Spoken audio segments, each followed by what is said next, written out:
Le début et la fin, c'est le C'est meilleur. toujours le meilleur. Et fais Tu gaffe, sais, ça quand tu tourne. te lèves pour faire éteindre, et c'est là qu'on dit ah c'est bon, c'est fini, bah ouais, mais on coupera pas. Tu fais semblant de couper et c'est là où tu discutes pour de vrai à la fin. Ouais.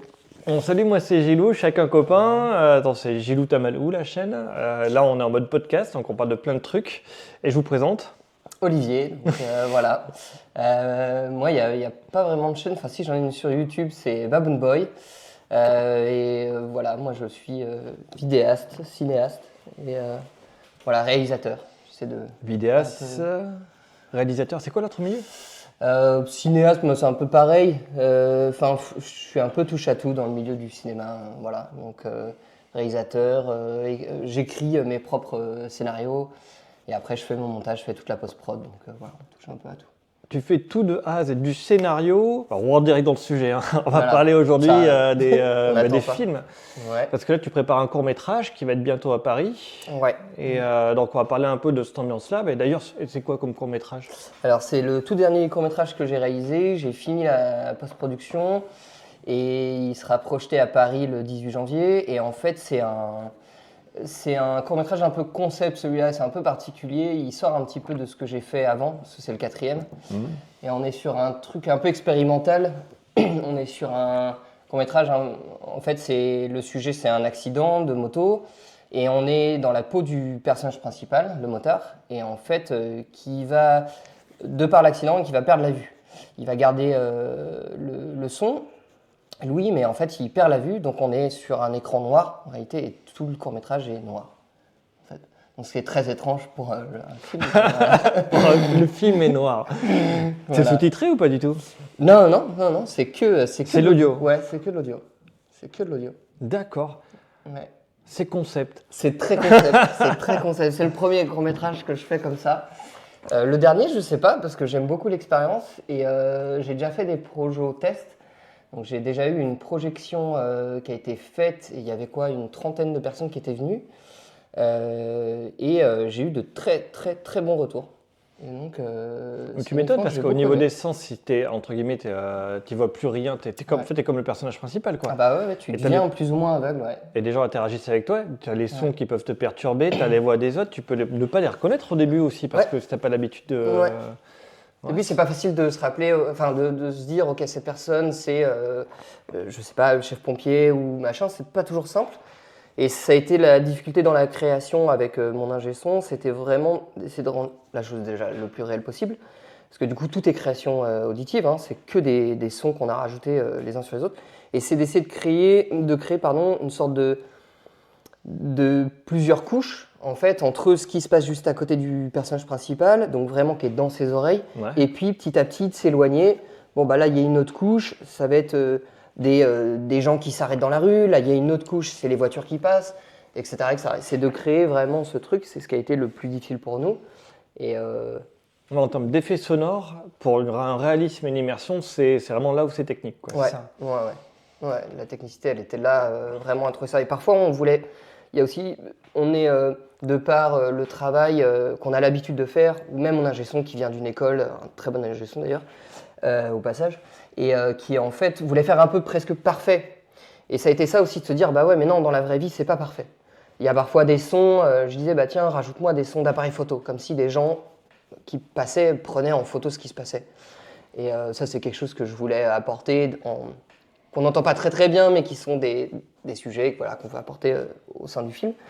Et parfois, il me les calait pile quand il y a un creux dans les sons, il me le calait là et je disais mais non, en fait, là, t'essaies de le mettre exprès et c'est pas le but. On est vraiment dans la vraie vie, on fait pas attention, attends, je prends ma photo maintenant parce qu'il n'y a pas de son.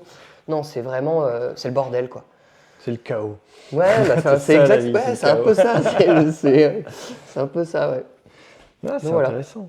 Donc, ouais. Donc ça c'est le 18 janvier, alors on va poster la vidéo vite là parce qu'on est déjà en janvier. Ça, on fait pas de montage, hein. C'est en podcast, vous pouvez l'écouter à la maison. En direct. Comment ça s'appelle le titre? Flash Black. Flash Black. Ouais. Ah. Et ce sera à quel cinéma?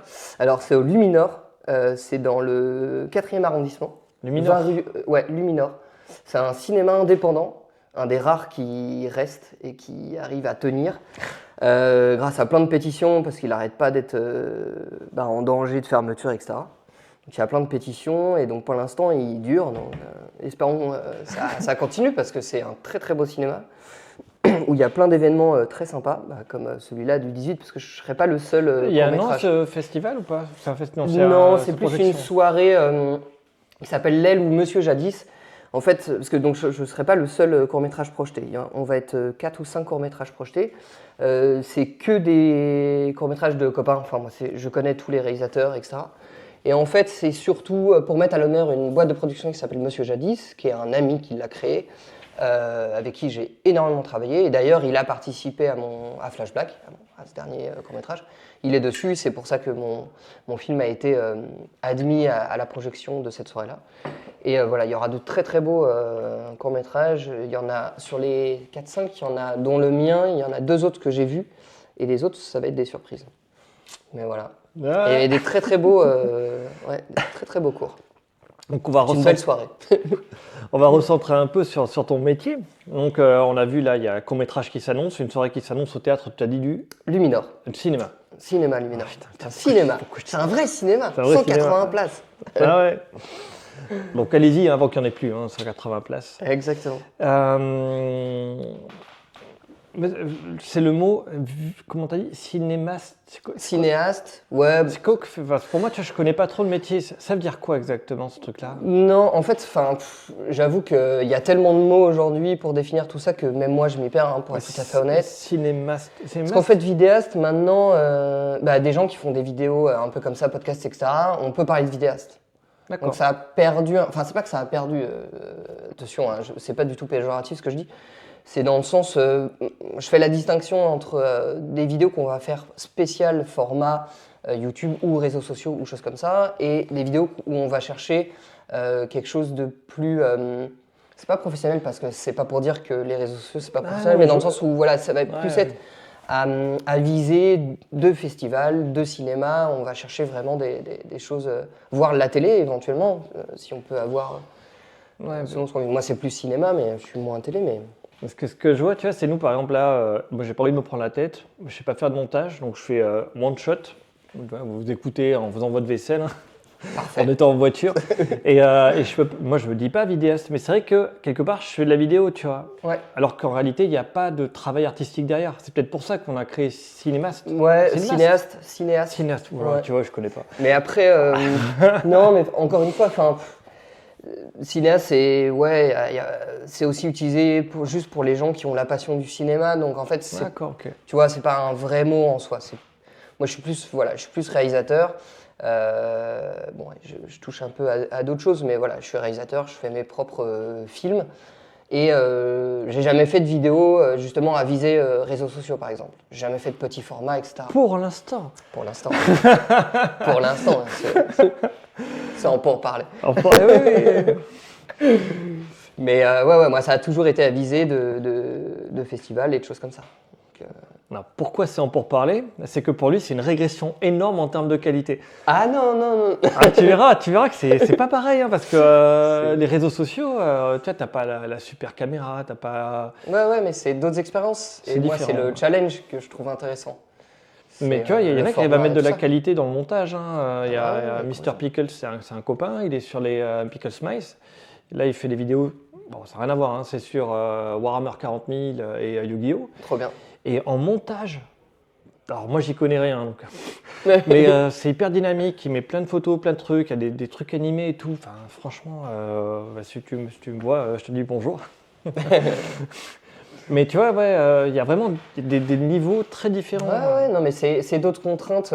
J'ai presque envie de dire, même quand on reste dans le cinéma, beaucoup de gens pensent que le long métrage est en fait, c'est une continuité classique du court métrage. Alors, souvent, c'est un peu vrai, on a un peu l'ambition de faire au moins un long métrage dans sa vie, si ce n'est plus, si on a l'occasion, tant mieux. Mais c'est vrai et pas vrai, parce qu'en fait, c'est 2 exercices totalement différents. Moi, en ce moment, je suis en écriture d'un long métrage, j'aime beaucoup l'exercice et j'ai hâte de passer au tournage, etc. Mais j'aime beaucoup le court-métrage aussi, cette contrainte de temps, parce que même si le court-métrage, vu que le moyen-métrage a été supprimé, un court-métrage c'est jusqu'à environ 40 minutes, on sait que c'est un court-métrage. Ouais, parce qu'avant, avant tu avais les moyens-métrages, en fait, le terme a été supprimé. Et du coup, maintenant, jusqu'à 40 minutes, c'est court-métrage. Et au-delà de 40, c'est long métrage. Ah ouais. Bon, ça n'a plus trop de signification, je trouve que ça ne veut plus trop rien dire, mais bon, c'est comme ça. Et c'est juste des termes. Mais j'aime bien la contrainte. Moi, comme je disais, c'est mon 4e court-métrage. Je viens de finir d'en écrire un prochain. Et en fait, moi, je tourne entre 5 et 10 minutes. J'en ai un seul qui a duré 20 minutes, mais sinon, je tourne entre 5 et 10 minutes. Et j'aime beaucoup cette contrainte. Bah voilà, t'as une durée et il faut que tu racontes une histoire. Et c'est pas du tout la même chose qu'un long métrage où tu dis, bah là, j'ai 1h15, 1h30, c'est un peu plus facile pour raconter quelque chose. Ouais. T'as plus de temps, tu vois ce que je veux dire? Et même dans ton montage, ça va être totalement différent. Tu vas avoir tendance à être un peu plus dynamique sur du court métrage, ou sur un long, tu peux être un peu plus lent parce que tu vas avoir différents rythmes en fait. Et c'est des exercices que j'aime bien. Il n'y en a pas un que je préfère, c'est vraiment des choses que j'aime bien. Pareil, dans le truc, j'ai touché un peu à tout. J'ai fait du documentaire, de la fiction, j'ai fait de la captation théâtrale, et tout ça, ça a plein de choses différentes. En fait. Mais c'est le grand écart là. Ah, c'est très large. Ouais, mais c'est pareil. J'aime bien. C'est comme je disais, bah voilà, je suis réalisateur, mais j'écris moi-même mes films, je les monte moi-même, je fais l'étalonnage moi-même. J'ai déjà fait de la prise de son, j'ai déjà été assistant réalisateur, j'ai déjà été devant la caméra. En fait, j'aime bien toucher à un maximum de choses pour en apprendre le plus possible, pour qu'après, quand je suis réalisateur, quand je parle à mon équipe, je sais ce que je leur dis, je peux comprendre ce qu'ils me disent. Je trouve que du coup, déjà, le dialogue est plus intéressant. Et après, ça permet d'avoir un panel. Et puis même, quand je suis sur le tournage, comme je monte, quand je vais tourner mes scènes, je vais penser déjà à mon montage. Donc je vais pas monter bêtement en fait. Ah oui. Voilà, je vais anticiper, Donc je trouve que c'est intéressant. Moi j'aime bien. Je suis quelqu'un d'autodidacte, j'ai pas fait d'école. Donc tu vois, moi j'apprends tout sur le tas et donc tous les challenges m'intéressent. Donc le format réseaux sociaux quelque part est intéressant pour moi. C'est quelque chose que j'ai jamais fait, donc c'est une nouveauté. Pour l'instant. C'est une nouveauté qui est moi je suis trop chaud d'essayer, ouais, c'est clair. Ouais, moi, je pense à Thibaut InShape, tu vois. Ouais. Thibaut InShape, moi, j'ai galéré sur la création de contenu au tout début, quand je crée des contenus. Et j'étais là pour faire, 11 vidéos de 2 minutes, j'ai mis un mois. Un mois, c'était la galère, c'était hyper dur. Et sachant qu'en réalité, on te demande d'avoir... de faire du volume, quoi. Donc il faut faire, dans l'idéal, une vidéo par jour, ce qui est très difficile à faire. Hein. C'est vraiment très très dur. Et il faut l'inspiration, il faut plein de choses. Et ce que disait Thibaut InShape, il disait au début, tu dois être, il disait avec ses mots à lui, mais il disait tu dois être Shiva. Okay. Tu dois avoir plein de bras comme ça. Et tu dois être capable de tout faire tout seul. Donc la prise de son, la lumière, et progressivement, en fait, en essayant, c'est là où tu pipes tous les trucs. Bien sûr. Et là où c'était assez marrant, c'est qu'à des moments, j'ai réussi automatiquement, sans réfléchir, sans avoir conscience, que la lumière, c'était comme ça. Ok. Mais, et la fois d'après, comme j'en avais pas pris conscience, que je n'avais pas échoué, je me suis complètement planté. Et j'ai dû tout jeter mes vidéos que j'avais fait. C'était une après-midi de tournage, tu vois, pour faire 3-4 vidéos. Et j'ai tout jeté à la poubelle. Et j'ai dû recommencer parce que ma lumière était dégueulasse. Parce que j'avais jamais fait l'erreur de la lumière. Ouais, c'est hyper important. Et moi, en autodidacte, c'est pareil. Hein. Il y a plein de fois, j'ai fait des trucs monstrueux. C'est chez moi. Ça restera chez moi sur mon ordinateur. mais forcément. J'ai raté plein de trucs. Et j'en raterai encore. Mais c'est ça aussi. Et ça, je pense même quelqu'un qui a fait des études dans le domaine, je pense que c'est... Et c'est dans tous les domaines pareil d'ailleurs. Je pense qu'on a tous besoin, c'est dans les erreurs qu'on apprend le plus. On apprend aussi quand on réussit, mais forcément, on va dire, ça nous permet d'acquérir et de poser le truc. Ok, si j'ai réussi grâce à ça, ok, ça me permet de savoir, ça marche. Mais c'est dans les erreurs que on apprend le plus, on teste les choses et moi, je suis de cette école en tout cas. Pour faire un peu de philosophie, moi je dirais que c'est la différence entre l'erreur et l'échec. C'est-à-dire que si tu fais quelque chose, tu considères que c'est une erreur, ça veut dire que tu peux apprendre, corriger et t'améliorer. Si par contre tu considères que c'est un échec, t'arrêtes et tu ne retouches plus au sujet, tu ne peux pas progresser. Ouais. Donc la seule chose que j'ai à vous donner comme conseil, c'est soyez persévérant. Ah ouais, c'est clair, c'est sûr. Je suis tout à fait d'accord. On a un dicton dans ma famille, tu vois. Allez. Nous, on est comme la grippe. Chaque année, on revient et encore plus fort. Tu vois, beau, c'est un peu beau. l'idée. J'aime beaucoup le concept. Les virus, c'est increvable. Ah bah, nous, c'est ça. On verra. Bon, ben, échoue. On s'adapte. Ben, Ouais, c'est ça, c'est de l'adaptation et tout ça, ouais, c'est clair. Bon, c'est pas de moi, c'est du joueur du grenier. Ouais, mais on garde, on aime. Ah oui, un grand vidéaste sur le coup, un très grand vidéaste. Exactement. Un des premiers à avoir fait de la qualité sur YouTube en vrai. termes de vidéos. Et là, ce qu'il fait en ce moment, c'est incroyable. Ouais. Sur la chaîne Bazar Grenier, je ne sais pas si vous allez voir, mais il fait des reportages vraiment super. Ouais. Très bien documentés. J'aime beaucoup, ouais. Ouais. Bon, on salue Fred. Je ne le connais pas personnellement, mais On le salue quand même. on le salue. Ouais, revenons sur le sujet un petit peu. Donc, scénariste, vidéaste. Cinéaste, j'arrive pas à le dire. Cinéaste, réalisateur. Donc là, alors, sujet dur. Comment on fait quand on a un petit, parce que les très grands, ils gagnent énormément d'argent, ils s'en sortent très très bien, mais quand on a un petit, comment on doit faire pour survivre? C'est très dur. Parce que tu vois, j'ai déjà dans la question travaille à s'orienter. On fait des vrais métiers à côté. En fait, c'est ça le truc. On a un vrai métier à côté où on gagne les sous-sous et comme ça, et après, on les perd quand on fait un film. Non, c'est un peu triste, mais c'est un peu vrai. Enfin, en tout cas, moi, c'est une expérience parmi des milliers. Hein.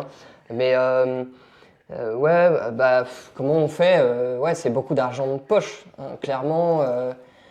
Déjà, c'est la chance de s'entourer de bonnes personnes.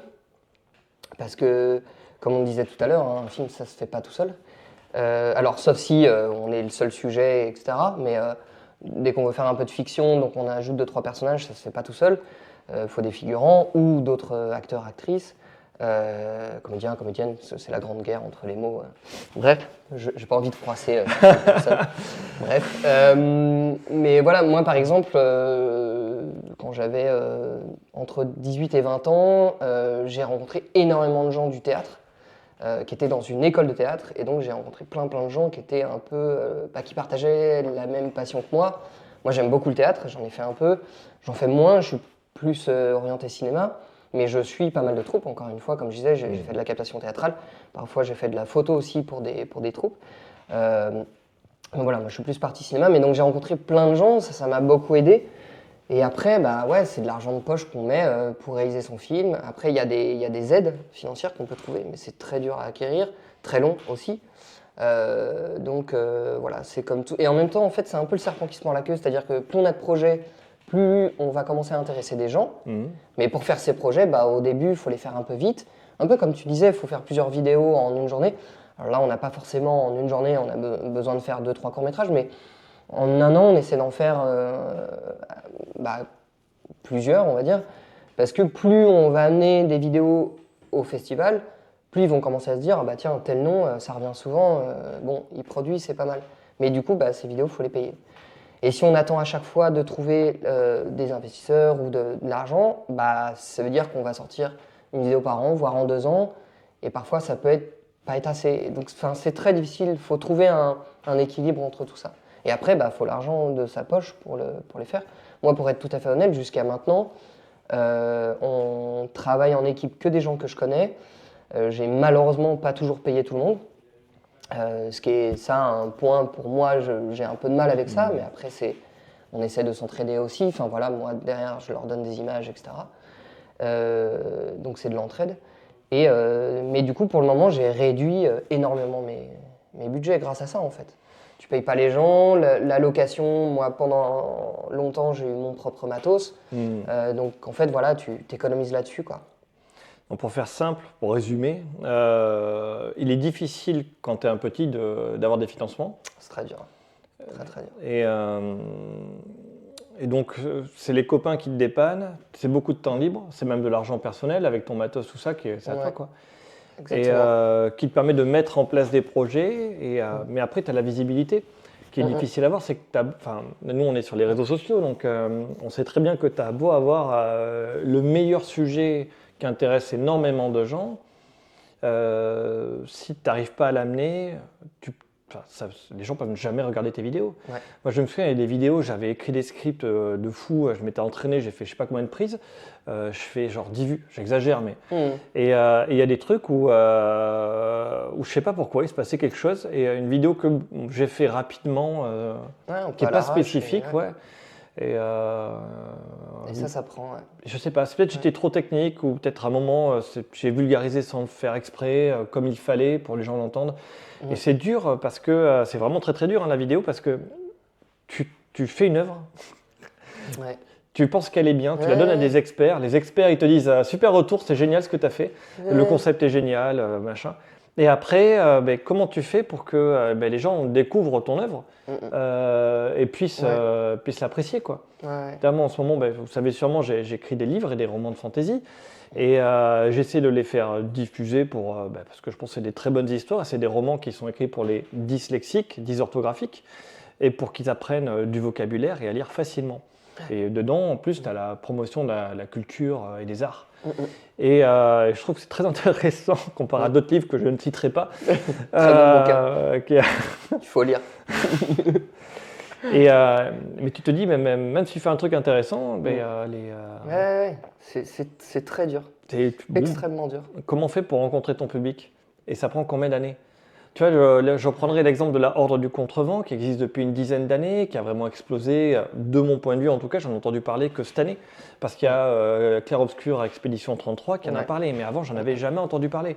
Et parce que c'était un livre qui est très exigeant, il y a des symboles qui représentent des vents, enfin bon. Je ne vais pas rentrer dans le détail non plus parce que je l'ai sur mon bureau et comme il est très exigeant, ça me demande de réfléchir. Donc là, il faut du temps, il faut que je sois vraiment. Mais il paraît que c'est très bien. Mais promis, je le termine cette année. Tout ça pour dire que créer une œuvre, c'est dur. Et après, la diffuser, c'est encore plus dur. Ouais, c'est clair. Il n'y a pas de moment de répit en fait. Tout le temps, il faut faire des efforts. C'est exactement ça. Il faut tout le temps persévérer. Il y a plein.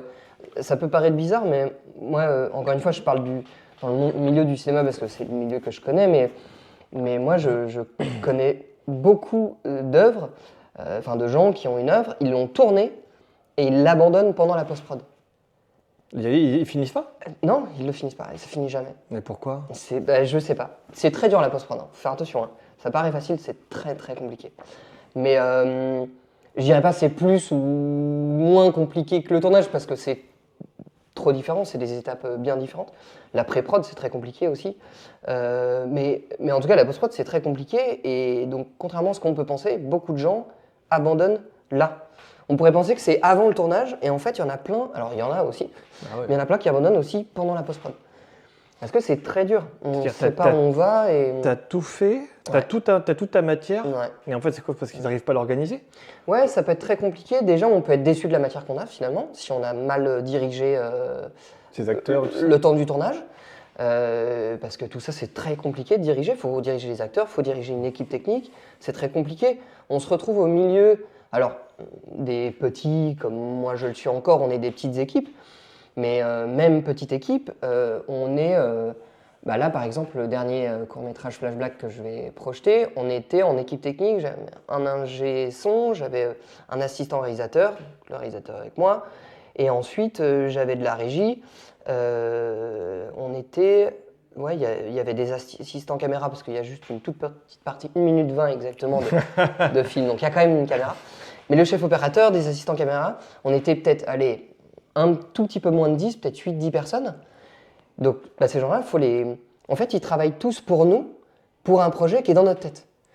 Donc il faut les motiver et il faut leur dire où on va en fait. Et il faut jamais flancher. Moi, j'étais une fois sur un tournage en tant qu'acteur pour le coup, où le réalisateur a perdu un peu les manettes de son film. Il a été presque, entre guillemets, remplacé par le chef-op.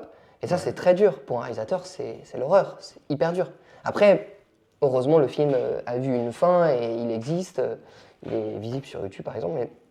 Mais voilà, c'est très difficile. Et donc, parfois, on arrive sur le banc de montage et on se rend compte que finalement, on n'est pas pas vraiment satisfait des images, de la matière qu'on a. Et après, monter, c'est très difficile. Trouver un rythme, monter au bon moment, faire les cuts au bon moment, etc. C'est pas si simple. La musique, quoi mettre, quand... Et l'étalonnage, c'est extrêmement compliqué. Ça, c'est un truc que je connais pas du tout. Alors, l'étalonnage, parce que tu tournes en extérieur. Non, mais même en intérieur. Même à l'intérieur, En c'est fait, la lumière avec l'équilibre des lumières, c'est ça? Ouais, alors en fait, l'étalonnage, c'est que sur un. Ou le son? C'est ce qui différencie justement un peu les vidéos vraiment cinéma et les vidéos un peu plus réseaux sociaux. Enfin, je pense. Il y en a peut-être qui le font sur les réseaux sociaux, mais je pense que ça serait beaucoup de travail à faire pour pas grand-chose. On tourne en ce qu'on appelle en flat, c'est-à-dire que c'est une image qui est très grisée. Quand tu la regardes, elle est très neutre. Tes blancs, c'est un gris clair. Tes noirs, c'est un gris foncé. Ouais. En fait, c'est très gris. Tu vois quasiment pas la couleur. Et donc, l'étalonnage, c'est on va ramener ces gris en couleur. Donc, on va enlever ce grisé, on va ramener la couleur. Donc, ton rouge va devenir un vrai rouge, etc. Et en fait, ça te donne une latitude en. Je simplifie, bien sûr. Je vulgarise un peu le bordel. Mais on te donne une latitude sur les couleurs qui est beaucoup plus importante de filmer en gris pour après venir chercher tes hautes lumières blanches et tes basses lumières noires.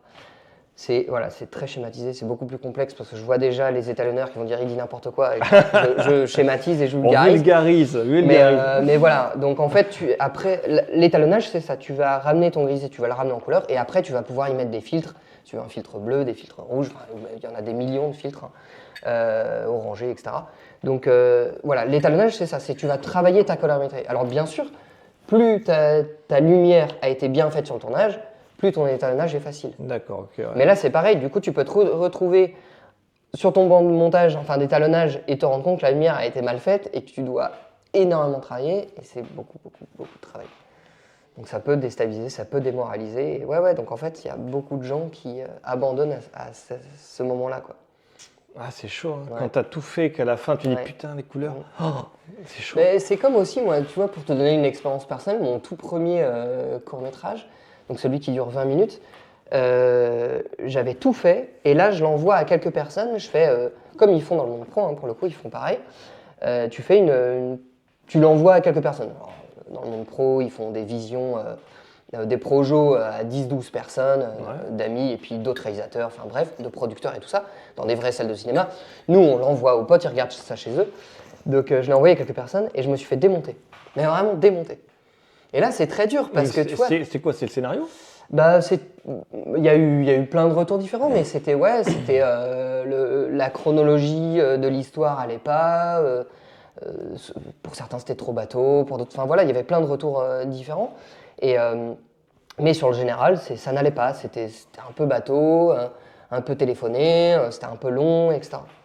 Et c'est très dur, hein, surtout quand c'est ton premier. Tu te prends ça dans la gueule. Faut pas avoir un ego surdimensionné, hein, parce que faut apprendre à dire ok, attends, faut que je me pose. En toute honnêteté, j'ai pris 1 ou 2 mois, j'y ai pas touché, j'ai pas relu les retours, j'ai pas regardé mon film, j'ai rien fait.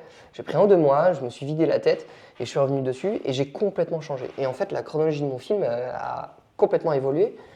Et est-ce qu'il est mieux? Là, c'est pas à moi d'en juger. Moi, je pense qu'il est mieux. Mais voilà, après, c'est aux gens d'en juger. Mais je pense qu'il a gagné en intérêt grâce au retour des gens. Mais voilà, il faut avoir cette force d'entendre le retour des gens et du coup de retravailler. Mais moi, tout ça pour dire que ouais, tu peux arriver à un truc où tu te démoralises un peu. Tu te dis, mais j'y arriverai jamais en fait. Mais enfin, ouais, c'est pas simple. Moi, tu vois, dans le livre, quand je les écris, j'envoie à des gens qui sont entre guillemets des bêta-testeurs, tu vois. Ouais. Mais en fait, je sais à qui j'envoie pour quelle raison, tu vois. J'ai un copain, il lit aucun livre. Jamais, ça l'intéresse pas, il lit que des magazines. Donc je me dis, je demande pas s'il aime ou s'il n'aime pas. Ce qui m'intéresse pour lui, c'est est-ce qu'il arrive à terminer le livre. Parce qu'en gros, il faut que le livre soit facile à lire. Vu qu'il dit jamais que ça l'intéresse pas. Et il dit, j'ai réussi à lire jusqu'au bout, j'ai pas aimé ça. Bah, en fait, moi, je me suis arrêté, j'ai réussi à lire jusqu'au bout. Donc, tu vois, t'as des gens, je sais que c'est des très bons scénaristes, et je leur envoie en disant, bah, qu'est-ce que tu en as pensé? Ils vont me dire, ouais, sur la forme, j'ai pas aimé ci, ça et ça. Mais en fait, ça m'intéresse pas. Ce qui m'intéressait, c'était leur point de vue sur le scénario. Et le scénario, ils me disent, le scénario était génial. Merci. Ouais, c'est clair. Et après, j'envoie des véritables linguistes, tu vois. Et ils me disent, qu'est-ce que tu en penses sur ça? Et là, c'est les linguistes, c'est intéressant parce qu'ils me disent, attends. Déjà, ils ont l'habitude, c'est des gens de la littérature, donc ils prennent des pincettes et ils me disent, est-ce que tu es OK pour que je te dise la vérité? Alors là, déjà, tu dis, ah, il y a des trucs à dire. J'adore, ça c'est le meilleur. J'adore cette remarque. Donc, il t'annonce, tu vois. Et là, je dis, oui, vas-y, sans problème. Donc, il me dit, est-ce que ça, c'est un choix artistique? Ben, je fais oui, OK. Est-ce que ça, c'est un choix artistique? OK. Est-ce que ça, c'est un choix artistique? Ben oui, encore, OK. Fait bon, mais dans ce cas-là, il n'y a rien à dire. Et là, ça fait plaisir quand des gens de la littérature, dont c'est le métier, te disent, t'as fait des partis pris qui sont bien tranchés, c'est pas ce qui s'écrit habituellement. Moi, j'écris sous forme de pièces de théâtre, entre guillemets, et au fur et à mesure des œuvres, je vais de plus en plus vers le roman. Et c'est un mélange à cheval entre les deux. Donc le premier, c'est vraiment une pièce de théâtre, après vers le roman, et c'est assez rigolo, tu vois, mais il faut bien choisir les gens, parce que sinon, c'est pas pertinent, tu vois. Ah oui, non, c'est clair. Faut Et pas d'ailleurs, envoyer à n'importe qui. Ouais. J'avais une question avec le cinéma par rapport à ça. Tu as dit de la captation théâtrale, c'est de l'art vivant que tu captes. Mais ça marche comment? Tu es sur scène avec une caméra? Sans transition, enfin si, transition. Mais... Non, alors moi, ce que j'avais fait, c'est qu'on avait, je l'ai fait avec plusieurs caméras, donc ça dépend des captations que j'ai faites. On va dire en moyenne avec 3 caméras, et on est dans le public en fait. Et donc plutôt avec des gros objets pour aller chercher... Dans le public, ouais. avec des zooms? Ouais. Comme en si tu fait, alors regardais, souvent, ce que j'ai fait, il y a plein de techniques différentes, donc voilà, moi c'est une parmi tant d'autres. Tu as une caméra en fond de salle assez large qui va te prendre vraiment toute la scène. En plus, du coup, tu as en amorce la tête des gens, donc ça donne une ambiance assez sympa. On se rend compte que c'est pas un théâtre qui a été filmé, parce que tu en as qui sont filmés en fait sans public. Ouais. Ce qui peut faciliter parfois les choses. Et où du coup tu peux parfois avoir un caméraman. Tu mets des faux rires comme ça avec le bouton à pied, c'est ça? C'est ça, ouais. On va se retrouver dans Friends. Mais non, mais ou sinon, tu sais, ça peut permettre aussi d'avoir des caméras sur scène qui du coup dérangent pas le public. En théâtre, tu vas pas ramener une caméra sur scène. Ça fait bizarre. T'es pas comme un concert ou chose comme ça. Donc ça peut faciliter de faire sans public. Mais moi, à chaque fois que j'ai fait, il y avait public, donc une caméra de fond et souvent 2 caméras sur le côté, là avec des objectifs plus importants pour aller chercher plus de détails. Et comme ça, après, on peut jouer avec le montage, on peut aller chercher... Moi, j'ai fonctionné comme ça sur les captations que j'ai faites, j'en ai fait 3-4 de captations théâtrales et voilà. Moi, je connais que 2 trucs, c'est chant contre chant.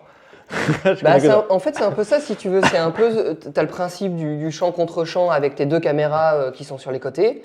Et t'as une caméra de sécu qui vient prendre, parce que parfois, t'as tes 2 caméras qui bougent en même temps quand il y a un détail à aller chercher.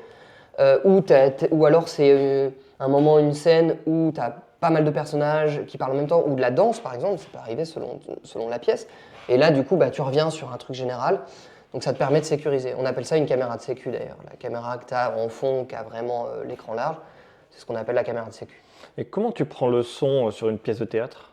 Alors là, ce qu'on faisait, non, il n'y a pas les perches, effectivement. Un gars qui court comme ça. Alors là, le pauvre percheur qui doit filmer super haut parce que la caméra du fond, elle prend tout.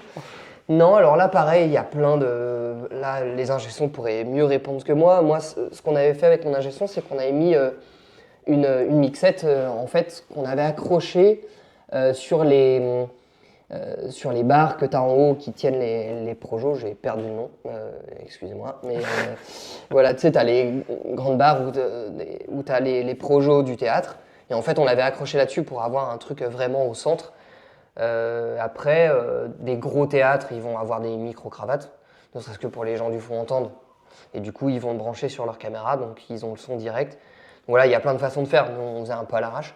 Sinon, on a déjà fait aussi sur le premier rang des micros, mais qui sont à hauteur des sièges. Donc ça se voit pas sur la caméra de sécu. Ça se voit pas, tu as les 2 micros et qui viennent prendre...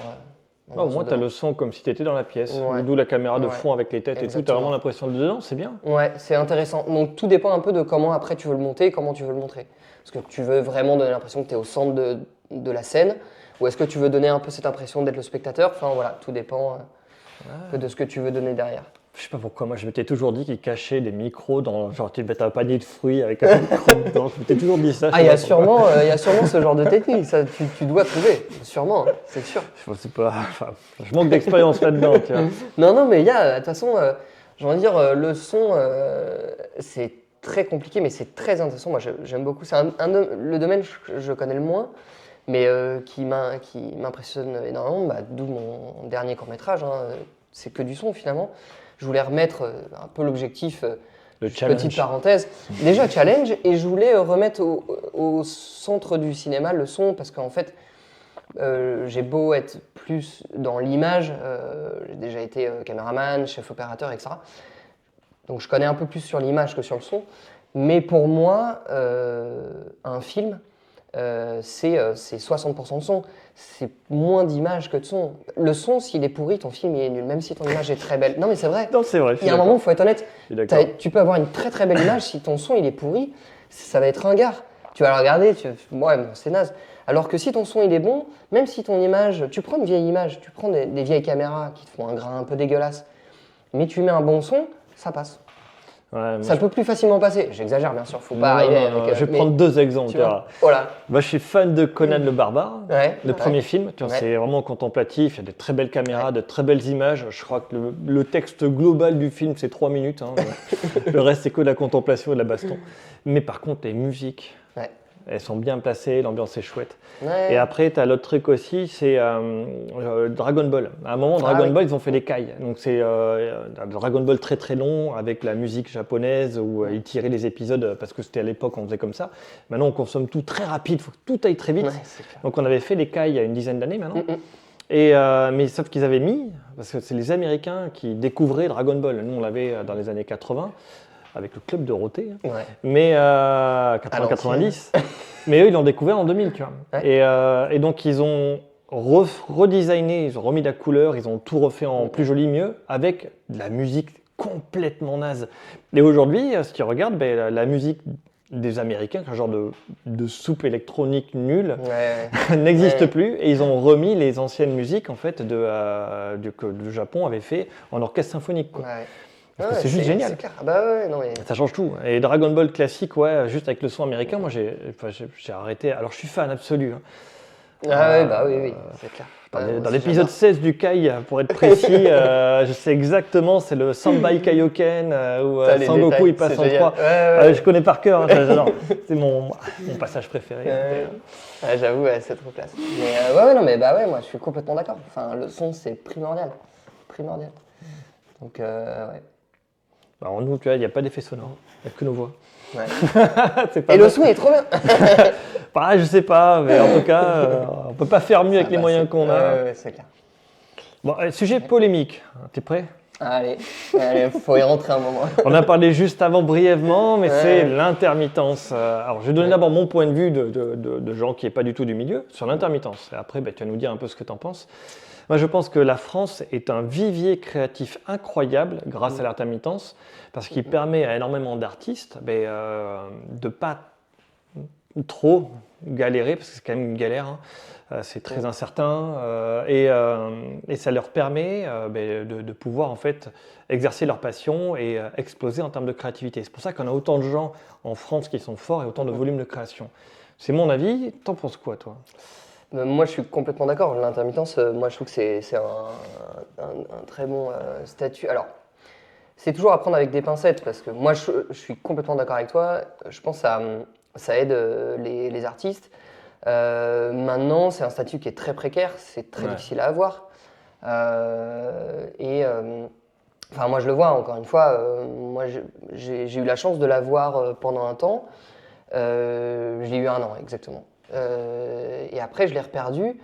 Et en fait, ce qui est un peu, on va dire, c'est pas décevant, c'est pas tout à fait le terme, c'est un peu fort décevant, mais c'est que quand je l'ai eu parce que j'ai eu la chance de travailler dans une société de production sur les effets spéciaux dans le cinéma, qui s'appelle Adfiction. Allez voir, ils font des trucs géniaux et ils ont travaillé sur les plus gros derniers films français. On avait travaillé, moi j'étais encore avec eux à cette époque, on avait travaillé sur Dali par exemple. On a fait le dernier film d'Audiard et Emilia Pérez. On a travaillé sur le dernier film de Dupontel. Enfin bref, et là, cette année, moi, je suis plus dans cette société, mais ils ont fait le dernier Kaamelott, par exemple. Ils travaillent avec les plus gros maintenant, les plus gros réalisateurs français et tout ça. Ils sont très très bons, ils sont hyper sympas aussi, en plus, au passage. Salut. Ouais, voilà, exactement, un petit coucou. Non, mais en fait, tout ça pour dire, j'ai eu la chance de travailler là, et c'est grâce à eux que je l'ai eu.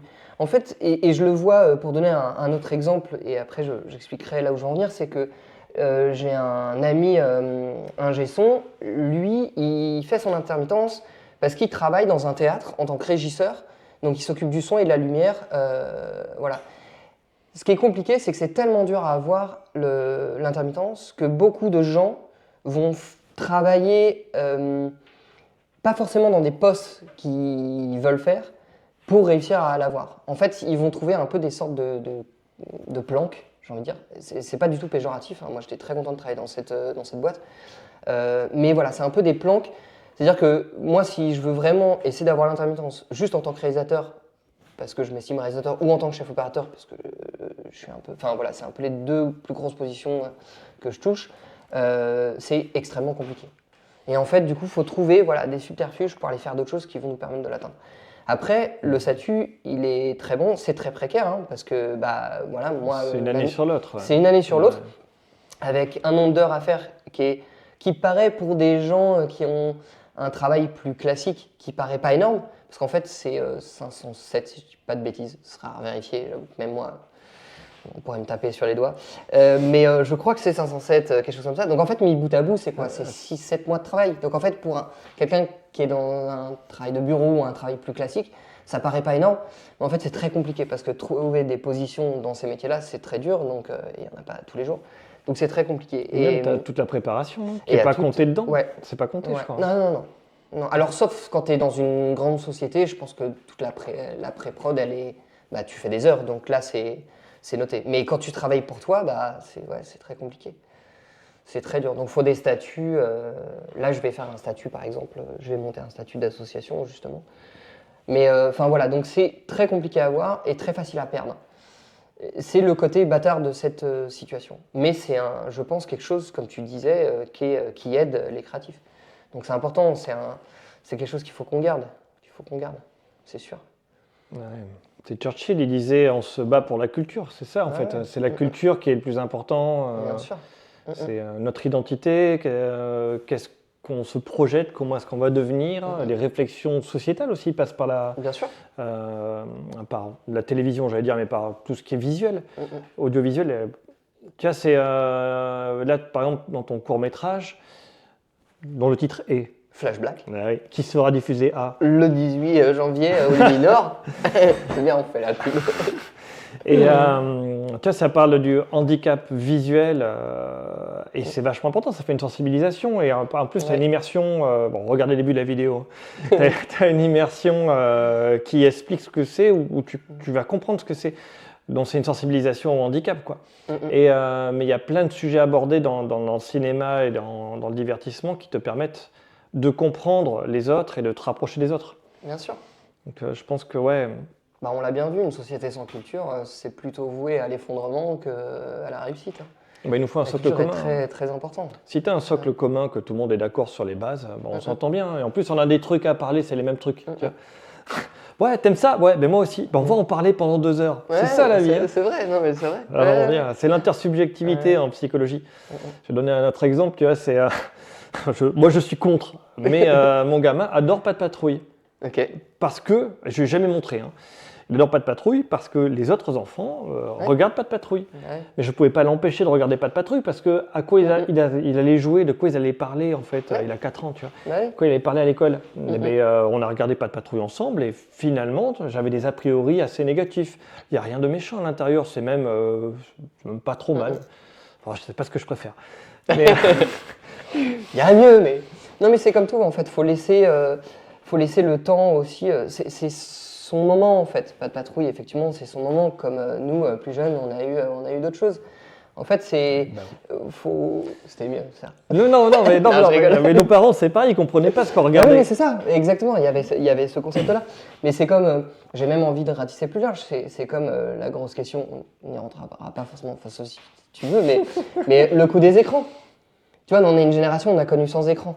On n'avait pas de portable, on n'avait pas de... Enfin, sans écran, il y avait la télé qui existait bien sûr, mais tu vois, il n'y avait pas de tablette, il n'y avait pas de téléphone portable, il n'y avait pas de choses comme ça.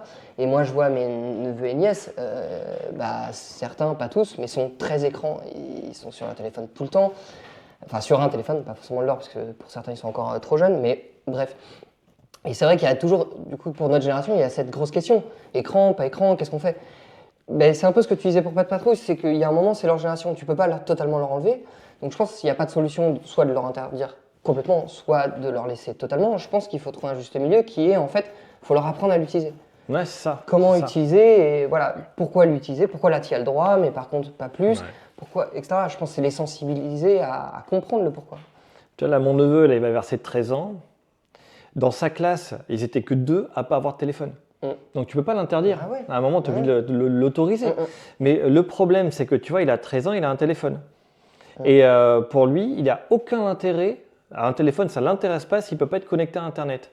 Et c'est ça la difficulté, c'est que le danger, un téléphone, moi je dis c'est bien, tu as un problème, t'appelles, mais ça ne l'intéresse pas. Ce qui l'intéresse, c'est se connecter. Et donc, on a vu, là, il y a toute une polémique en France, c'est est-ce qu'on ne devrait pas passer l'âge à 15 ans? Alors moi, je suis plutôt d'accord, parce que pour avoir parlé avec des gens qui ont commencé tôt les réseaux sociaux, il y a des gens pas très gentils sur les réseaux sociaux, il y a du harcèlement aussi. Ouais, c'est clair. Et donc, moi, je serais plutôt à 15 ans, tu vois. Je suis plutôt d'accord. Mais tu vois, dans les usages, dans la pratique, c'est 13 ans. On fait comment? C'est difficile. C'est donc, très tu vois, là, il a un téléphone et il voulait absolument Roblox, qui est le jeu que tous les petits jouent actuellement. Tous les enfants, ils jouent à Roblox. C'est un genre de Minecraft, tu vois, mais nouveau. D'une autre forme, avec plein de jeux dedans. Et dedans, il y a un chat. Et moi, je sais que le chat, c'est le principal problème, c'est de discuter avec des adultes malveillants ou avec des gens. Et donc, j'ai dû télécharger moi aussi sur mon téléphone ce jeu-là, parce que pour interdire, parce que mon frère il n'aime pas trop.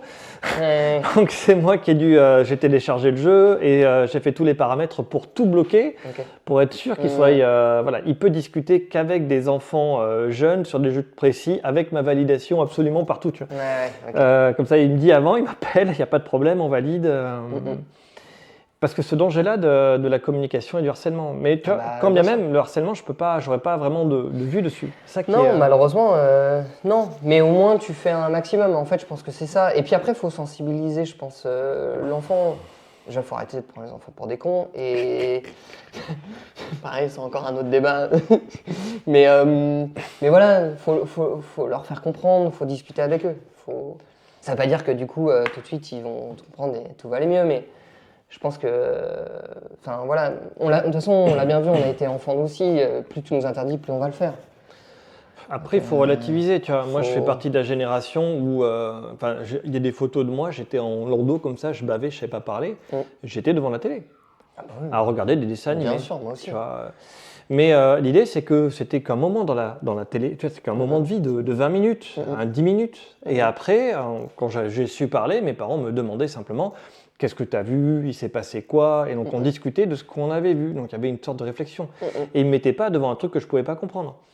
Tu vois, je pense que le vrai problème aujourd'hui des écrans, c'est que tu es fatigué parce que tes enfants te sollicitent tout le temps, tu n'es pas tes jeunes parents, tu vois, tu es fatigué, tu en as marre. La solution de facilité, c'est que tu le fais gober devant un écran, un truc qu'il ne comprend pas. Il va être comme ça, il va regarder les images comme une mouche, tu vois, devant je sais pas quoi là, et il comprend rien, et quand tu le sors, il a rien compris. Tu vois. Et donc, c'est ça le vrai problème. Moi, mon gamin, il me dit, quand il comprend pas, je l'ai entraîné pour ça. Faut l'entraîner pour ça. Et il me dit, papa, je comprends pas. Mais il comprend pas, mais des fois, il pick up des mots, tu vois. Là, il a 4 ans, je mets devant Jamy à 4 ans. C'est pas sorcier, Jamy, tout ça. Et il y a beaucoup de concepts. Par contre, on regarde les mêmes épisodes en boucle. Parce que plus son intelligence grandit, plus il pick up des trucs. Bien sûr, carrément. Et là, il m'a demandé de revoir le cycle de l'eau. Comment on fait avec. Parce que c'est exactement d'où vient l'eau du robinet, je crois. Et il nous explique que ça vient de la montagne, avec le cycle de la pluie, que ça passe dessous, on met du chlore. Il connaît le mot chlore et c'est à quoi ça sert. Tu vois, là, dernièrement, il a grandi, entre guillemets, en intelligence. Et il m'a dit, mais l'eau chaude, ça vient d'où? Parce que là, je vois le robinet, mais c'est que de l'eau froide. Mais dans la douche, c'est de l'eau chaude. Et donc, on a descendu à la cave pour lui montrer le ballon d'eau chaude. Il s'était imaginé que quelque part, il y avait du feu de bois qui chauffait quelque chose de l'eau quelque part. Il ne savait pas où. Mais ce n'était pas du feu de bois, c'était l'électricité qui chauffait. Donc après, tu parles des concepts d'électricité. Et papy travaillait dans une usine nucléaire. Donc tu te dis, voilà, c'est dans ces endroits-là, on fait chauffer avec l'énergie nucléaire, mais c'est comme si on brûlait du bois, si on brûlait du pétrole, là je prends des raccourcis, si on brûlait, c'est quoi, on fait péter le nucléaire avec quoi? Je sais plus. Voilà, moi je suis pas un expert. Avec du tibérium. C'est pas mon domaine. Avec du tibérium, on va dire. Pourtant, j'ai un pote qui bosse dans le nucléaire, mais j'espère que si tu vois cette vidéo, tu m'en voudras pas, je suis désolé. Bon, je sais même plus avec quoi, c'est quoi? Je sais plus. Enfin, franchement, là, moi des mots. L'uranium mais enrichi, mais ça. Ou il y a un autre mot, il y a un autre truc. C'est quoi? Je sais plus. Bon, enfin, si vous savez, mettez-le en commentaire. Voilà. Ça, c'est le truc quand tu sais pas. Vous nous le direz. Bon, c'est encore une fois éloigné du sujet qui était tout ce qui est au niveau du cinéma, vidéaste, monteur, scénariste. Ouais. Donc on a vu un petit peu, tu peux nous replacer, comment s'appelle ton Flash Black. Flash Black, Le qui est dernier un court-métrage. court-métrage qui aura lieu Au Luminor, à Paris, dans Paris. le 4e, le 18 janvier, à 20h. C'est vrai qu'on n'avait pas donné l'heure, j'avais pas donné l'heure. Tu vois, on l'a répété, mais j'avais toujours pas donné l'heure, 20h. Tu mettras la vidéo sur YouTube ou pas? C'est une question. Alors, je la mettrai d'ici entre 1 an et 2 ans. Ah, pour quelle raison toi? En fait, on estime qu'un court-métrage, enfin un long-métrage, je crois que c'est pareil, mais je me suis pas encore renseigné, donc il me semble, a une durée de vie, entre guillemets, de 2 ans. Donc tu as 2 ans pour l'envoyer dans des festivals. Et en plus, au-delà de ça, il y a certains festivals qui demandent le côté inédit. Et donc, s'il est déjà en public sur YouTube ou sur des réseaux ou n'importe quoi, tu peux être refusé. Et comme je disais tout à l'heure, enfin on en parlait tout à l'heure, la difficulté d'être vu, c'est tellement important et il y a tellement peu de festivals de toute façon qui vont accepter ton film que si toi-même tu te fermes des portes en respectant pas 2-3 règles, là dans ces cas-là, c'est que tu veux essayer de passer par les toutes petites portes, mais bon. Donc, voilà, et question, quels sont les... parce qu'en fait, on parle d'économie à un moment, on essaie de vivre de ses œuvres si on peut. C'est dur de se faire voir, c'est dur de se faire connaître, mais l'idée, c'est d'en vivre après derrière. C'est quoi le modèle économique dans ces festivals? Tu gagnes de l'argent ou c'est vraiment pour de la visibilité et chercher à exploser? Alors, tu peux avoir les deux. Ça dépend des festivals. Tu as plein de festivals différents, donc tu vas en avoir, ça va juste être pour le côté un peu visibilité, renommée, entre guillemets. Tu vas en avoir qui vont donner des prix au premier, donc premier, deuxième, troisième, ou parfois qu'au premier, ça dépend du festival, de la taille du festival, du budget qu'il a, etc. Mais donc là, tu peux gagner effectivement des prix. T'en as certains qui te font gagner l'aide à la production pour un prochain. C'est bien ça. Il y a plein de choses. Enfin, tu as énormément de festivals. Je pourrais même pas te dire combien il y en a. C'est énorme le nombre de festivals qui existent dans le monde. Moi, je traduis tous mes courts-métrages pour pouvoir les mettre dans des festivals internationaux. Pardon. Alors le dernier, pour l'instant, n'est pas encore fait parce que c'est en réflexion, parce que comme c'est que du son, j'ai pas envie de sous-titrer. Parce que ça va casser l'écran noir, donc ça va casser l'effet que je recherche. Donc ça voudrait dire qu'il faudrait que je fasse du doublage. Donc là, c'est une autre paire de manches, plus de travail, plus de temps. Donc dans un idéal, j'aimerais le faire. Pour l'instant, j'ai pas trop les finances, c'est pas trop le temps de le faire. Pour l'instant, je le fais pas. Il faut gagner un prix pour ça. C'est ça. Quelque part, on sait jamais. C'est peut-être ce qui va se passer. Mais non, mais voilà. Et après, un des trucs, par exemple, un grand film, peut-être nombreux des gens qui vont regarder l'ont vu, mais t'as un long métrage qui s'appelle Light Out. Et pour ceux qui ne savent pas, la petite anecdote, c'est que Light Out, c'est un film d'horreur. Je ne sais pas si tu connais. À l'origine, c'est un court-métrage qui a été sélectionné dans un festival et qui a été repéré, qui est excellent. D'un avis personnel, je préfère le court-métrage d'ailleurs. Ah oui. Mais j'ai trouvé que l'étendre sur un long-métrage, j'ai trouvé que du coup, on perdait un peu, mais c'est un avis très personnel. C'est parce que tu l'as découvert comme ça, c'est pour ça. Ça ne juge que moi, mais je trouve l'impact du court-métrage est fantastique. Allez le voir, il est sur YouTube, ça s'appelle Lighthouse, c'est vraiment le même nom. Et vous mettez short film parce que c'est un film anglais et vous allez le trouver. Et c'est exceptionnel. Et en fait, donc il a été repéré grâce à des festivals, etc. Et donc un producteur a acheté l'idée. Et donc là, et je crois, c'est à revérifier, mais il me semble que du coup le réalisateur du court-métrage a participé au long-métrage. Alors pas en tant que réalisateur, mais il me semble qu'il a eu une position dessus. Ouais, pour un suivi artistique, j'imagine ça. Sûrement, ouais, sûrement. J'avoue que c'est à revérifier, je n'ai pas regardé tous les détails, mais voilà. Donc, pour garder l'esprit, c'est bien d'avoir le gars qui l'a créé. Ouais. C'est mieux. Non, et puis du coup, enfin voilà, là, je pense que quand on fait un court-métrage, qu'on est repéré comme ça, c'est hyper sympa, quoi. Et moi qui suis en écriture de mon premier long-métrage, c'est sûr que si grâce à des courts-métrages, je peux avoir un peu de finances ou être un peu repéré, ça peut me donner un petit tremplin pour mon éventuel long-métrage. Voilà. On espère, quoi. On croise les doigts, comme on dit. Ouais, je sais plus comment il s'appelle, mais tu as l'émission LOL, le présentateur Fifi. Ouais. Je crois que lui, c'est pareil, il expliquait, je sais plus où, comment il avait galéré pour réussir en fait dans le cinéma. Et il a essayé de se faire repérer de plein de manières différentes. Et c'est quand il a fait Babysitter, je crois que ça a marché. Ouais. Et au début, il voulait faire plein de trucs, il se rendait pas compte de la technicité des effets spéciaux qu'il fallait ou du matos. Et après, il a fait Babysitter, qui est un film grand public, et c'est ça qui l'a fait exploser, quoi. Mais apparemment, pour faire ce film-là, ça a été, il n'avait aucun financement, c'était une galère sans nom. Ah ouais. Et c'est pareil, c'est que des copains qui l'ont mis en place. Il a repris un truc qui marchait bien, en fait. Et après, ça l'a lancé, où là, il a pu vraiment faire. Moi, je l'ai connu avec Nicky Larson, par exemple. Ouais. Qui était vraiment, bravo, quoi, d'avoir respecté l'esprit du manga. C'est clair. Sans montrer des trucs trop graveleux. Ouais. C'était pas facile à trouver. Non, c'est clair. Pour Nicky Larson, ouais. Mais après, on peut faire des longs métrages avec des petits budgets. Hein. Moi, je me rappelle, je discutais avec mon copain qui a monté la boîte de production Monsieur Jadi, justement, pour la soirée, là. On a fait beaucoup de choses ensemble, beaucoup de courts-métrages, le documentaire, je l'ai fait avec lui. Enfin bref, on a fait énormément de choses ensemble. Et j'espère que c'est pas fini, qu'on continuera à travailler ensemble, Matt, si tu vois.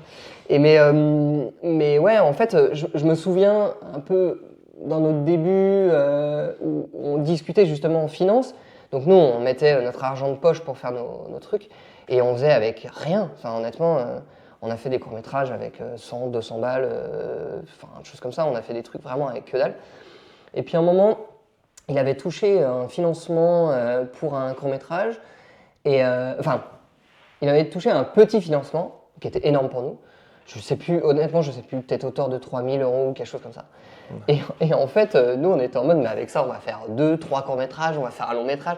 En fait, moi, c'est le côté que j'aime bien d'avoir commencé petit et d'être encore, même si je pense monter un petit peu en capacité, je reste encore petit, je vis pas de ça malheureusement, pas encore. Mais ce que j'aime bien, c'est qu'on a ce sens du système D. Et c'est vrai que j'arrive sur des... Là, j'ai participé, j'étais sur un long métrage qu'on a tourné en juillet, écrit par une personne que je ne connaissais pas. Et j'ai été ramené sur le film en tant que caméraman, chef opérateur. Et en fait, il y avait du budget, pas non plus, voilà, c'était pas des millions, mais il y avait un peu de budget. Donc voilà, les gens avaient été un peu payés, il y avait du matos qui avait été loué, etc. Mais il manquait des choses. Et en fait, c'est tout de suite cet esprit, bon ok, là faut faire ça, on n'a pas le matos professionnel, on va dire, pour le faire. Comment je vais le réaliser? Comment je vais quand même mettre en image ce que me demande le réalisateur? Et j'aime bien, c'est hyper intéressant, t'as ce côté, parce que parfois, et ça je l'ai déjà vu, c'est pas du tout une critique, c'est des expériences que j'ai eues, donc il y en a eu d'autres qui montrent le contre-exemple, mais il y a des exemples que j'ai eu sur des tournages avec des gens qui sortaient d'école, et qui avaient appris les trucs très carrés, très machin. Dans les écoles, ils ont tout le matos, plus ou moins, mais ils ont énormément de matos, 3 fois plus que ce que moi j'ai eu jusqu'à maintenant, parce que j'ai jamais été dans des trucs pro, et ça a toujours été, voilà. Et du coup, ils étaient là, faut faire ça, mais attends, on n'a pas ci, on n'a pas ça, même c'est impossible. Bah si, regarde, attends, on va pouvoir faire ça, on va pouvoir faire ça. Et c'est pas du tout une critique, c'est la différence un peu entre, voilà, la vraie vie et ce qu'on t'apprend dans les écoles. Et du coup, je suis assez content, voilà, de me rendre compte de ça. Et voilà, ouais, c'est... Du coup, les budgets, ouais, ça suit, quoi. Ce que tu es en train d'expliquer, c'est un peu comme dans tous les métiers. On est formé de manière théorique, mais en réalité, il n'y a que la pratique qui permet vraiment de comprendre comment est-ce qu'on fait, quoi. Moi, je me souviendrai toute ma vie dans Star Wars, l'épisode 4, le premier film. C'est génial. Non, mais t'as Obi-Wan Kenobi, il fait je suis pas là, non, il fait juste ça, tu vois. Ouais. Mais pourquoi mettre un effet spécial? C'est hyper fort. C'est non, mais tu nous as pas vu. Ouais, je vous ai pas vu. Non, mais en fait, toi, t'es un porc épic. Ouais, je suis un porc épic. Ouais, mais complètement. C'est hyper fort. Bien sûr. Tu vois, et alors qu'après, t'as ce côté effet spécial qui est mis en avant, c'était l'époque et quoi, et ça perd de son charme. Parce que la magie, ça peut pas être hyper discret, tu vois. C'est ça, la force, c'est une forme de magie, tu vois. Ouais, c'est ce côté-là. Est-ce qu'on a besoin d'en faire des caisses? C'est parfois, c'est un piège, hein, ça c'est sûr. Et c'est pour ça, tu vois, on parlait de la post-prod et de l'abandon dans la post-prod. Qu'est-ce qui est dur dans la post-prod? Enfin, il y a plein de choses de dures, mais un des trucs les plus durs, c'est ça, c'est de pas en faire des caisses. T'arrives en montage, tu peux tout faire. T'es le roi du monde. T'as une matière, tu en fais ce que tu veux. Regarde, moi, mon premier court-métrage, j'ai pu retravailler la chronologie et j'ai pas refilmé de trucs. Ouais. C'est tout pareil. Mais donc tu peux tout changer. En montage, avec le montage, tu peux tout faire. Et en étalonnage, tu peux tout faire. T'as filmé en lumière naturelle, mais tu veux que ça te donne bleu, ça donne bleu. Tu fais ce que tu veux. Donc en fait, tu peux refaire un film en montage. Presque. J'exagère, mais presque. Et d'ailleurs, c'est des discussions que j'ai déjà eues avec des copains qui montent, qui étalonnent et tout.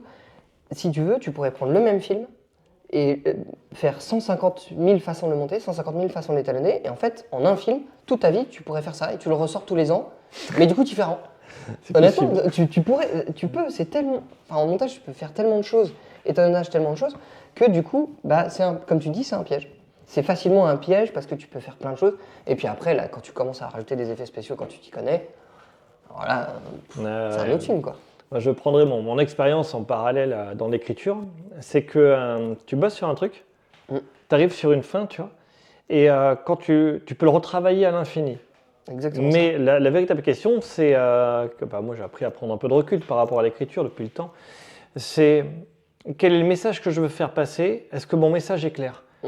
Parce qu'après, le retravailler au niveau artistique, pour que ce soit bien au niveau linguistique, dynamiser le scénario en mettant en avant plus ci ou ça. Mais je pense qu'il faut tout le temps se poser la question, c'est mon histoire, c'est ça. Est-ce que ce morceau, ce paragraphe, ce passage, en fait, il répond à la problématique que j'ai envie de parler ou pas. Et donc, quand c'est non, même si c'est chouette, hein, tu l'enlèves et tu demandes un ex. Exactement. Non, mais complètement. Moi, dans mes bouquins que j'écris, c'est l'avènement, mais sur le coup, tu as ce qu'on appelle le codex de la tragédie, qui est une annexe, et où je raconte l'histoire des personnages, des éléments, des textes en plus, plein de choses en fait qui ne servent pas à l'intrigue de manière directe, mais qui servent l'univers sur lequel tu peux aller le consulter après. Parce que quand tu es dedans et que tu lis, et tu te dis, mais est-ce que ça correspond vraiment? Est-ce que ça apporte quelque chose? Est-ce que c'est pas trop long? Et d'ailleurs, moi, j'ai un redécoupage à faire sur mon deuxième et mon troisième livre pour être bien sûr, alors c'est une phase de réflexion qu'on va faire là en mois de janvier, pour essayer de voir si vraiment ça colle en termes de dynamique. Parce que là, j'ai écrit tout seul avec des gens qui ont lu, qui m'ont dit que c'était chouette, machin, qu'il n'y avait pas de problème. Mais la question après, c'est d'un point de vue purement littéraire. Et est-ce qu'il n'y a pas des éléments en trop? Est-ce que je les mets plutôt dans le codex de la tragédie? Ou est-ce que je coupe mes annexes? Enfin, ça n'a rien à voir, on est en dehors de la vidéo.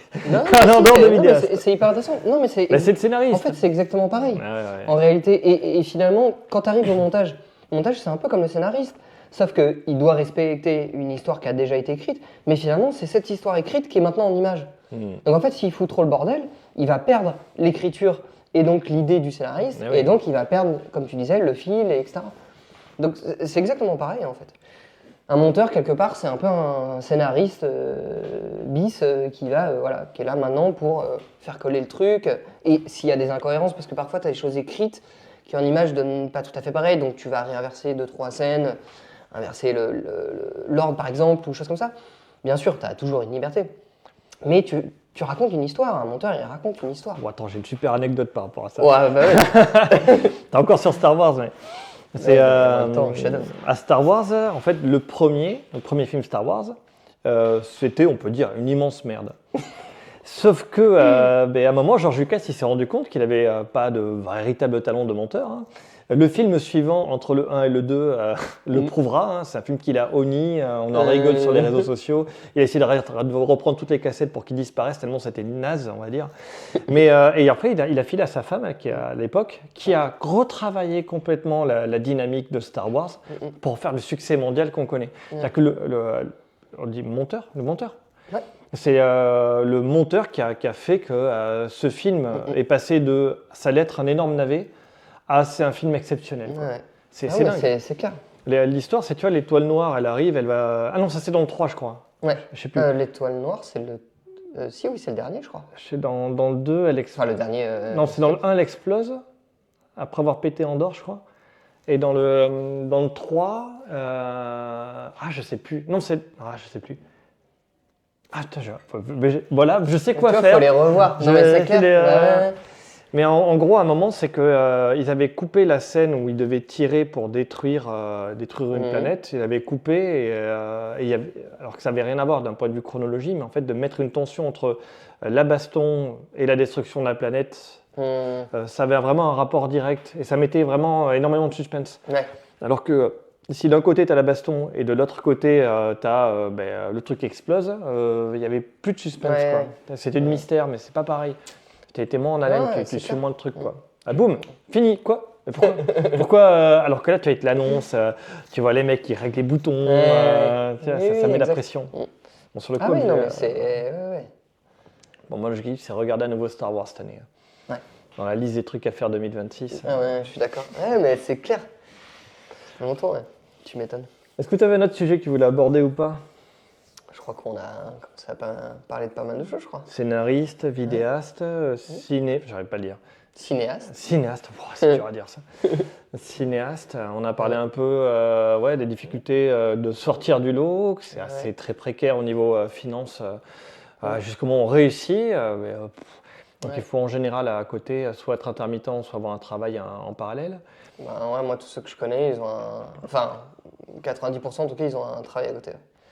Après, tu as le fait d'avoir une équipe soudée pour mettre en place les projets. Ça, moi, j'ai beaucoup de chance. Ouais. J'ai rencontré les bonnes personnes et puis, j'ai, on va dire, 2-3 personnes sur chaque position, mais voilà, on est un groupe et il y a des gens avec qui je retravaille énormément. Donc, on peut que te souhaiter de réussir. D'ailleurs, un dernier rappel, c'est où ton court-métrage? Le nom, où, quand? Flash Black, du coup, projeté au Luminor le 18 janvier et à 20h. Voilà, dans le 4e arrondissement à Paris. Ouais. Donc on vous souhaite d'aller voir ça parce que. Venez nombreux. Hein. On va se marrer. On va boire des coups après en plus. On va boire des coups, tu vas boire des coups alors ça va. Voilà, alors que demande le peuple. Bon salut Olivier. Merci Gilles. Et c'était Gilou et voilà. Ouais. Merci beaucoup. À bientôt. Hop. Touc.